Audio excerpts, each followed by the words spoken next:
आहेस खरं. अहो मी तुम्हालाच औषध द्यायला आलो आहे. मला मला काय झालंय? ते आता तपासण्याशिवाय कसं करणार? निरोप मिळाला की तुम्ही तापाने आजारी आहात, तेव्हा हे औषधे बरोबर घेतली आणि ताबडतोब निघालो.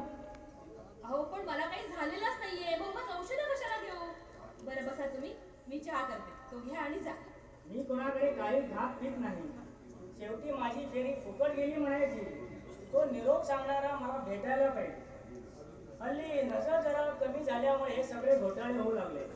तरी परवा नेत्रांजन मुळी उगाळून डोक्यात खाली लावली, पण गुण काही आलं नाही. अहो आता वय झालंय तुमचं, तेव्हा नजर थोडी कमी होणारच. त्यात एवढं काय वाईट वाटून घ्यायचं? वाईट वाटत नाही ग पोरी, कालची वाटते गावच्या लोकांची. माझ्या या नजर चुकीमुळे माझ्या या मुळ्यांची गफलत व्हायची आणि तापाच्या रोग्याला जुलाबाची मुळी दिली तर भलताच गोंधळ व्हायचा. बरं मी जातो आता, पण तुझ्या चेहऱ्याकडे पाहिलं की अजून सुद्धा वाटत नाही मला इथून जाऊ. म्हणजे काय म्हणायचं तुम्हाला? दुसरं काय म्हणणार, तुझ्या चेहऱ्यावरून तू खरोखर आजारी असं वाटतं, म्हणून म्हणतो. आता मात्र हात जोडले हो तुमच्या पुढे.